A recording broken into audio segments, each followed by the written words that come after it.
اللهم صل وسلم وبارك على سيدنا محمد. ازيكم حبايبي؟ عاملين ايه؟ يا رب تكونوا بخير. تعالوا مع بعض نعمل شويه تفريزات كده للخضار هتنفعك في اي وقت. يعني مثلا لو انت موظفه، لو مكسله تنزلي، هتلاقي الحاجه موجوده عندي في الفريزر، هتطلعيها وتشتغلي بيها على طول. الاول هشتغل معاكم في الفلفل الالوان. ده دلوقتي رخيص في السوق، الكيلو منه ب 15 جنيه. انا جبت كيلو وفرزته وعملته على 4 اكياس. هو ده فرصة ان انت تفرزيه دلوقتي. بصراحة فرزت بامية وفرزت ورق عنب وفرزت فلفل الشطة اللي هو الهريس الشطة. بس ورق العنب مش هقوله معاكم في الفيديو دون علشان ما يطولش عليكم الفيديو. هعمله في فيديو منفصل يعني. دلوقتي هشتغل في الفلفل الالوان. خرطت الكمية كلها، خرطتها زي ما انت حابة تخرطيها. عندي حلة على البوتاجاز، حطيت فيها معلقة سكر كبيرة وهسيبها، بس هعد من 1 ل10 وتشيليها على طول. الفلفل ده ملوش روح انك تسيبيه شويه في الميه المغليه، تطلعيه من الميه المغليه على الميه البارده على طول عشان نوقف عمليه التسويه. نفس النظام هعمله في الباميه. الباميه دلوقتي مش هننفع نفرزها لانها غاليه جدا، والكيلو منها ب30 جنيه.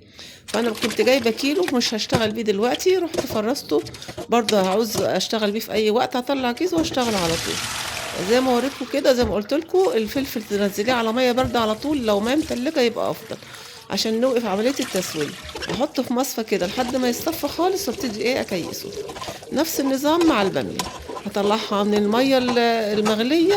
في الباميه بقى بتسيبيها في الميه المغليه لمده مثلا دقيقتين بالظبط، مش اكتر، عشان ما تستويش معاكي. هشتغل معاكم دلوقتي في الفلفل اللي هو هرسة الشطه. بقطعه كده بالمقص عشان ما يحلبليش صوابعي. حطيت حبه كده من الثوم، بتاع 5 6 فصوص ثوم، معلقه ملح، مش هحط اكتر من كده. هضربه كويس جدا وهحطه هصفيه في المصفى يعني. هنزله على مصفى تحتيها بوله. الميه اللي بتنزل منه دي انا مش عايزاها للهريسه الشطه بتاعتي، لان لو سبتيها فيها هتخلي الهريسه هتعفن معاكي. فانا بصفيها، والميه دي ملهاش لازمه بقى، لو حد مضايقك اضربيه بيها، لكن ما تحطهاش في الهريسه عشان ما تبوظهاش.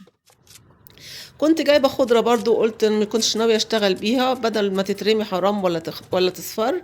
رحت قطعتها. بعد ما اقطعها كويس جدا باي تقطيع عندي برضو حباها، بفضيها في كيس، واقوم مفضيه الهواء من الكيس، يعني اعصر في الكيس جامد كده، افضي منه الهواء خالص واربطها كويس جدا واحطها في الفريزر. بتقعد معايا اكتر من 5 6 شهور على فكره. بيكون عندي بقى الحاجه جاهزه، مثلا ورق عنب، ورق كرنب مثلا. عايزه اعمل شويه محشي، طبعا مفرزه طماطم كده، بيكون يعني بتعملي المحشي ومش بتنزلي عملنا السوق، مع بعض يعني تكون شوية حاجتك كلها تفريزات موجوده في هينفعوكي الفريزر. مثلا في أي وقت. مثلا انت لو بتشتغلي أو مكسلة تنزلي، هتلاقي الحاجة موجودة عندك في البيت. عملت حاجات بسيطة بس بوريكم أفكار، وانتوا اعملوا الباقي اللي زي ما انتوا عايزين. عملت معاكم البامية زي ما وريتها لكم، بس البامية دلوقتي ما ينفعش تتفرز لأن دلوقتي غالية جدا، الكيلو ب30 جنيه. فأنا بصراحة حرام لما فرزها وهي ب30 جنيه. بس عملتها على أساس إن أنا لو في أي وقت عايزة أطبخ ومكسلة أنزل، هطلع كيس وأطبخ. الفلفل الالوان دلوقتي رخيص ب15 جنيه. عملت الكيلو، عملته على 4 اكياس. حتى الخضره، جبت خضره ما كنتش عارفه اشتغل بيها اعمل بيها ايه، برضو قطعتها وزي ما وريتكم انا مفرزاها ازاي. تمام. والفلفل الفلفل اللي هو الشطه ده الواحد ما بيستغناش عنه. الكيلو منه ب12 جنيه زي ما قلت لكم. بحطي منه حته اللي هو الهريسه، يعني حطي منه على المحشي، على الفول، على حته مثلا لو عملت الباميه حطي منها حبه معلقه كده، بيدي طعم حلو قوي. ورق العنب بقى هتلاقوه في الفيديو تاني ان شاء الله، هينزل قبل ده او بعد ده، بس هتلاقوه فيديو منفصل. مرضتش اعمله معاكم في نفس الفيديو لان هياخد مساحه وقت كبير ومساحه كبيره. فقلنا نخليه الفيديو منفصل عشان يبقى فيه الشرح كده على روقان.